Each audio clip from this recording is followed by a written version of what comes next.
2026 இந்த சட்டமன்ற தேர்தலில் இன்றைக்கி மக்கள்லாம் பார்த்திங்கன்னா சாரையாக வந்து ஓட்டு போட்டுட்ருக்காங்க. இந்த பகுதி சாதிக் பாட்சா நகர், இந்த பகுதியில் வந்து இஸ்லாமியர்கள் அதிகமாக இருக்கக்கூடிய பகுதி. நீங்கள் பார்த்துருப்பீங்க, எல்லாரும் புர்கா போட்டு வந்து பெண்கள்லாம் வரிசையில் நின்று ஓட்டு போட்டுட்ருக்காங்க. இந்த தேர்தல் வந்து ஒரு பெரிய எழுச்சியான ஒரு தேர்தல்.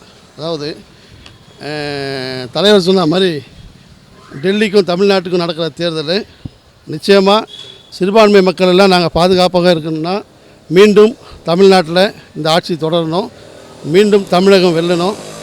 ஏன்னா தமிழ்நாடு வந்து இந்தியாவிலே நம்பர் 1 இப்போ இருக்குது. இந்த நம்பர் 1 என்றைக்குமே தொடர்ந்துட்டு இருக்கணும்.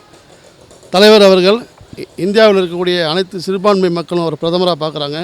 இந்த வாக்குகள் அனைத்தும் பார்த்திங்கன்னா நிச்சயமாக மீண்டும் தமிழகத்தில் எங்களுடைய திராவிட மாடல் ஆட்சி அமையும்னு நம்பிக்கை எங்களுக்கு ஏற்படுத்தியிருக்கு.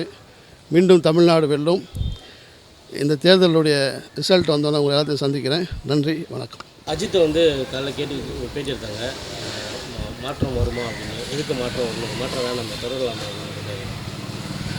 மாற்றம் எதுக்கு வரணும், அதெல்லாம் தேவையில்லை. நல்லா தானே போயிட்டுருக்கு தமிழ்நாடு. இன்றைக்கி வந்து பாசிச மதவாத அரசியலிருந்து தமிழ்நாட்டு மக்களையும் சிறுபான்மை மக்களையும் காக்கணும்னா நம்மளுக்கு ஒரே திராவிட மாடல் அரசு தான் வேணும்னு சொல்லி எல்லா மக்களும் பொதுவாக விரும்புகிறாங்க. இன்றைக்கி இஸ்லாமிய பெண்கள்லாம் பார்த்திங்கன்னா வீட்டிலேருந்து வந்து சாரையாக ஓட்டு போடுறப்ப எவ்வளோ எழுச்சி இருக்குதுன்னு நம்ம பார்க்க முடியும். இந்த பகுதியில் நிறைய இஸ்லாமிய மக்கள் ரொம்ப திக்கஸ்டாக இருக்காங்க. நிச்சயமாக இந்த வாட்டி மீண்டும் தமிழகத்தில் திராவிட மாடல் ஆட்சி அமையும்.